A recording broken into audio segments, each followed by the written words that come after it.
जय श्रीकृष्ण। सगळ्यात अगोदर तर तुम्हाला जन्माष्टमीच्या खूप खूप शुभेच्छा। माझ्या लाडक्या श्रीकृष्णाच्या आज जन्माष्टमी, तर त्यासाठी मी पारंपरिक लाडू बनवण्याचं ठरवलं होतं, जे पहिले सुदामा लाडूसुद्धा म्हणतात त्याला। कारण सुदामा लाडू का म्हणतात, कारण याच्यामध्ये आपण पोहे वापरतो। आता मी हे जे पोहे घेतलेले आहे हे 3 मूठ पोहे घेतलेले आहे।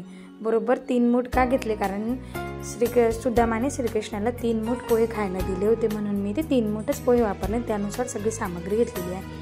आता त्यासाठी काय करायचं, कढईमध्ये अगोदर 1 चमचा तूप घ्यायचं आणि आपण जे 3 मूठ पोहे घेतले होते ते पूर्ण भाजून घ्यायचे। मी ताटामध्ये सगळं सामान तर बघितलेच आहे। अशा पद्धतीने खरपूस भाजायचे, की ते असे मोडले पाहिजे, म्हणजे ते चुरा झाले पाहिजे हाताने केल्यानंतर। ते एका प्लेटमध्ये थंड व्हायला ठेवायचे आणि आपण जी बाकीची सामग्री घेतली होती, खोबरं, बदाम, काजू, मनुके, खसखस, ते सगळं साहित्य आपल्याला तुपामध्ये भाजून घ्यायचं। पोहे काढून घेतल्यानंतर मी परत अर्धा चमचा तूप टाकून खोबरं घेतलेलं आहे, हे सुकं खोबरं आहे। सुकं खोबरं छान याचे छोटे छोटे काप करून ते भाजून घेतले। नंतर काजू, बदाम, त्याच याच्यामध्ये आता तूप टाकायचं काम नाही आहे। आता तेवढं जे आपण तूप वापरले तेवढं ते काजू बदाम पण भाजून जातात। आता हे पण छान भाजून घ्यायचे। मुलांनाही असे लाडू खायला खूप चांगले असतात। आता याच्यामध्ये मी कुठलीही साखर गूळ वापरलेली नाही आहे। नंतर मनुके भाजून घेतले थोडंसं तूप टाकून, आणि 2 चमचे खसखस घेतली होती, ती खसखस पण भाजून घेतली। आता ही खसखस काय करायची, खसखस थंड व्हायला ठेवायची, बाकीची सगळी सामग्री आपल्याला बारीक करून घ्यायची। आता याच्यामध्ये मी गूळ साखर वापरणार नाही आहे, तर त्याच्यामध्ये आपण खजूर जे असतात ते वापरायच्या। पोहे बारीक करून घेतले, खोबरं बारीक करून घेतलं। आता काजू बदामासोबतच आपण ज्या खजूर घेतल्या होत्या त्या खजूर त्याच्यासोबतच बारीक करून घ्यायच्या, याने त्याला छान टेस्ट स्वीट होतात ते।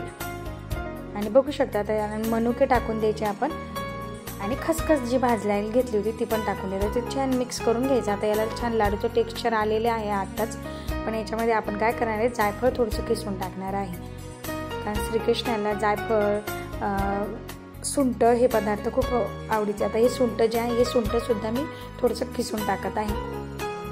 माझी आजी नेहमी लाडवामध्ये थोडंसं सुंठ किसून टाकायची, म्हणजे टाकायची, खूपच छान टेस्ट येते। आता बघू शकता याचे मी छान लाडू वळून घेणार आहे। आता याच्या लाडूचं टेक्स्चर तयार झालं।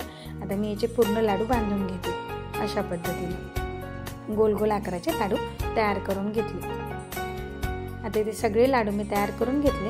आता मी तुम्हाला एक लाडू फोडून दाखवते, बघू शकता तुम्ही। लाडू एकदम छान झाला। त्याच्यामध्ये तुळशीच्या पानं आवश्यक ठेवायचं, तुळशीच्या पानाशिवाय कोणताही नैवेद्य पूर्ण होत नाही। आणि सोबतच मी श्रीकृष्णाला माखन आवडते, तर माखनही तयार करायला घेतलं।